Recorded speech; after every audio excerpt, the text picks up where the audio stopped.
जय हिंद दोस्तों आज इस वीडियो में हम ऑपरेशन हॉट पैराशूट के बारे में जानेंगे, जिसे म्यांमार सर्जिकल स्ट्राइक के नाम से भी जाना जाता है और इस ऑपरेशन को पैरा एसएफ के जवानों ने अंजाम दिया था। तो दोस्तों आइए जानते हैं इस पूरे ऑपरेशन के बारे में। दोस्तों 4 जून को मणिपुर में 6 डोगरा रेजिमेंट के जवानों पर NSCN के ग्रुप के आतंकवादियों ने अचानक हमला कर दिया था, जिसमें 18 जवान शहीद हुए थे। जिसके बाद देश के लोगों में गुस्सा फैल गया था, लोग इसका बदला लेना चाहते थे। फिर गवर्नमेंट रिस्पॉन्स में आती है और आतंकवादियों को जवाब देने का प्लान बनाती है। दोस्तों 4 जून 2015 को गृह मंत्री राजनाथ सिंह, रक्षा मंत्री मनोहर पर्रिकर, NSA अजीत डोभाल, सेना प्रमुख दलबीर सिंह सुहाग और अन्य अधिकारियों की बैठक में इस ऑपरेशन का प्लान बना था। म्यांमार में आतंकवादियों के खिलाफ ऑपरेशन को प्रधानमंत्री नरेंद्र मोदी ने 7 जून को भारतीय सेना को मंजूरी दी थी। इस ऑपरेशन के लिए 21 पैरा एसएफ के कमांडोज को चुना गया था। दोस्तों पैरा की अलग अलग यूनिट है और अलग अलग टाइप के वॉरफेयर में ये एक्सपर्ट होते हैं। जैसे कोई डेजर्ट वॉरफेयर में तो कोई यूनिट अर्बन वॉरफेयर में, इसी तरह 21 पैरा एसएफ जंगल वॉरफेयर में एक्सपर्ट मानी जाती है। दोस्तों 21 पैरा एसएफ को 1996 में 21 मराठा लाइट इन्फेंट्री को कन्वर्ट करके बनाया गया था। तो आइए जानते हैं कैसे हुआ था ये ऑपरेशन। दोस्तों इस ऑपरेशन का कोड नेम था ऑपरेशन हॉट पैराशूट। प्लान के मुताबिक सेना के खुफिया विभाग ने अपने सभी एजेंटों को सीमा पर सतर्क कर दिया था। हर व्यक्ति पर कड़ी नजर रखी जा रही थी। हर जानकारी को केंद्र के साथ साझा किया जा रहा था। जिन जवानों को इस ऑपरेशन के लिए चुना गया था, उनमें से कई UN मिशन पर जाने वाले थे, लेकिन उन्हें दिल्ली इस ऑपरेशन के लिए दिल्ली से मणिपुर भेजा गया। जवानों से उनके मोबाइल फोन ले लिए गए और अब वे बाहरी दुनिया से पूरी तरह से कट चुके थे। उनका केवल एक ही टारगेट था, NSCN खापलांग के उग्रवादियों का खात्मा। 72 जवानों को इस ऑपरेशन के लिए तैयार किया गया था। दोस्तों इसके साथ ही चुने गए पैरा एसएफ के कमांडोस ने मॉक ड्रिल की ओर ट्रेनिंग भी शुरू कर दी थी। हर उन बारीक चीजों पर गौर किया गया जो ऑपरेशन के दौरान परेशानी खड़ी कर जवानों के लिए खतरा बन सकती थी। केंद्र से हरी झंडी मिलते ही जवानों को 13 बिहार रेजिमेंट की ड्रेस में निकाला गया था। इनको बिहार रेजिमेंट की ड्रेस इसलिए दी गई क्योंकि म्यांमार बॉर्डर पर बिहार रेजिमेंट तैनात है। अगर स्पेशल फोर्स के जवान अपने रियल यूनिफॉर्म में होते तो शायद दुश्मन को ऑपरेशन की भनक लग जाती, इसलिए इन्हें बिहार रेजिमेंट की यूनिफॉर्म दी गई और इनको सेना की गाड़ियों से भारतीय सीमा की आखिरी चौकी तक ले जाया गया। ये रास्ता 9 घंटे का था। इन जवानों को नगा हिल्स के पास उतारा गया। जवानों को टारगेट से 50 किलोमीटर पहले ही उतारा गया था। यहाँ से जवानों को 24 घंटे के अंदर पैदल ही घने जंगलों से होकर अपने मुकाम तक पहुँचना था और कमांडोज को ये ध्यान रखना था कि वे किसी की भी नजर में ना आ सकें। और ये कमांडोज 2 ग्रुप में बांटे गए थे। एक टीम का काम था डायरेक्ट हमला करना और दूसरी टीम का काम था कि अगर कोई आतंकी भागता है तो उसे मारना। यानी एक टाइप से ये बैकअप टीम की तरह काम कर रही थी। और इन जवानों के पास grenade, night vision device, Tavor rifle, mountain device से लेकर रॉकेट लॉन्चर समेत भारी भरकम 35 किलोग्राम के भारी बैग्स भी थे। दुश्मन के कैंप करीब 2 किलोमीटर दूरी में फैले थे। यहाँ पर करीब 250 से 300 उग्रवादियों के मौजूद होने की जानकारी मिली थी। जवानों ने अपनी पहचान छिपाने के लिए ऐसे रास्ते को चुना जो बेहद घना और चुनौती से भरा था।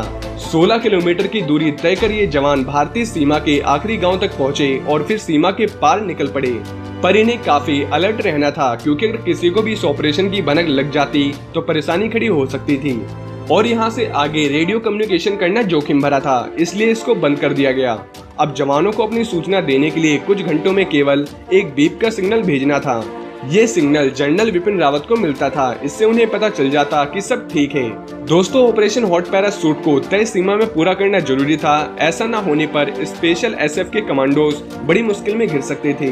उन्हें अपने बहादुर जवानों की शहादत का बदला लेना था। हर एक बीप उनकी सलामती की जानकारी चीफ तक पहुँचा रही थी। NSCN ने जो 18 जवानों को शहीद किया था, उनके घर वालों को भी इंतजार था उसी दिन का जब उनके हत्यारों से बदला लिया जाए। दोपहर तक ये जवान भारत और म्यांमार को अलग करने वाली नामिया डंग नदी तक पहुंच चुके थे। जंगल से गुजरते हुए इन्हें स्थानीय लोगों का एक शिकारी ग्रुप मिला, जिससे इन्होंने आगे जाने के लिए मदद ली। हालांकि ये कमांडोज जानते थे कि यहाँ पर हर तरफ उग्रवादियों के मुखबिर मौजूद हैं और ये सौदा घातक हो सकता है, लेकिन वे हर चुनौती से निपटने के लिए तैयार थे। इस ग्रुप ने उन्हें एक तय सीमा तक छोड़ दिया। इसके बाद आगे का रास्ता इन जवानों ने खुद ही शुरू किया। कुछ ही घंटों के बाद ये जवान अपने फिक्स टारगेट के सामने पहुंच चुके थे। यहाँ के बाद इन्हें सही समय का इंतजार करना था। जवानों ने पूरे इलाके का निरीक्षण किया और ये पता लगाया कि कहां पर उग्रवादियों की सुरक्षा चौकी है और उनका सामान वगैरह कहां मौजूद है। दोस्तों, अंधेरा होते ही अचानक उग्रवादियों ने उसी तरफ गोलियां चलानी शुरू कर दी जहां पर जवानों की मौजूदगी थी, लेकिन कमांडर ने सभी को सुरक्षित बने रहने और कोई हरकत न करने का आदेश दिया था। घंटों तक गोलियां चलती रही। जब ये गोलियां खामोश हुई और उग्रवादियों को इस बात का विश्वास हो गया कि कोई नहीं है, तो वह चिंता मुक्त हो गए। फिर पैरा एसएफ के लिए यही सबसे सही समय था। कमांडर के आदेश के साथ ही जवानों ने ताबड़तोड़ फायरिंग शुरू कर दी। इससे पहले कि उग्रवादी संभल पाते, जवानों ने उनको ढेर कर दिया था। वहीं ऑपरेशन को जल्द खत्म करने और सुरक्षित निकलने में समय कम रह गया था। इस तय समय के दौरान ज्यादा से ज्यादा उग्रवादियों को ढेर कर दिया गया, कैंपों को तबाह कर दिया गया, जवानों की वापसी के रास्ते पर मौजूद उग्रवादियों को खत्म कर दिया गया। ये ऑपरेशन 40 मिनट के करीब चला था, जिसमें 38 के करीब आतंकवादियों को मारा गया था। अब जवानों को तेजी से बाहर निकलकर अपनी सीमा में वापस आना था। जवानों के पास कम समय था, लेकिन उन्होंने पूरी चालाकी के साथ इस काम को अंजाम दिया। भारतीय सीमा के करीब पहुंचते ही कमांडर ने अपना रेडियो चालू कर जनरल रावत को ऑपरेशन ओवर होने की जानकारी दी थी। इसके साथ ही अगले दिन देश के हर अखबार की ये पहली खबर बन गई थी और पैरा एसएफ के जवान सुरक्षित वापस भी आ चुके थे। और इस घटना के बाद पहली बार देशवासियों के साथ ही दूसरे देशों में भी यह मैसेज गया कि भारत के खिलाफ अगर किसी भी तरह की कार्रवाई होती है और नुकसान होता है, तो भारत सरकार सीमा पार भी दुश्मनों को सबक सिखाने से पीछे नहीं हटेगी। यानी दुश्मन चाहे देश के अंदर हो या सीमा के पास, वे महफूज नहीं रहेंगे। इस ऑपरेशन में इंडियन एयरफोर्स के Mi-17 हेलीकॉप्टर भी स्टैंड बाय थे कि अगर कोई ऑपरेशन में प्रॉब्लम होगी तो इन हेलीकॉप्टर्स को भेजा जाएगा, पर इसकी जरूरत नहीं पड़ी क्योंकि पैरा एसएफ के जवानों ने अपना ऑपरेशन पूरी तरीके से कंप्लीट कर लिया था। और इस ऑपरेशन के कारण ही NSA और सेना अध्यक्ष ने अपना दौरा रद्द किया था। National security adviser Ajit Doval को बांग्लादेश जाना था और आर्मी चीफ को ब्रिटेन, और यह ऑपरेशन 100% कामयाब हुआ था। वहीं इस पूरे ऑपरेशन में भारतीय सेना के किसी भी सैनिक को कोई भी नुकसान नहीं पहुंचा था। दोस्तों, इसके अलावा भी इंडियन आर्मी के जवानों ने कई ऐसे खतरनाक मिशन को अंजाम दिया है जिसमें इंडियन आर्मी के जवान पूरी तरह से सफल भी रहे हैं। लेकिन इससे पहले अगर आप हमारे चैनल पर नए हैं तो चैनल को सब्सक्राइब जरूर करें, और भारतीय सेना से जुड़े ऐसे और भी ऑपरेशन के बारे में आप जानना चाहते हैं तो आपको हमारे चैनल पे ऐसे कई ऑपरेशन की वीडियो मिल जाएगी। और अगर आपको वीडियो पसंद आई हो तो चैनल को लाइक एंड शेयर सब्सक्राइब जरूर करें। जय हिंद, जय भारत।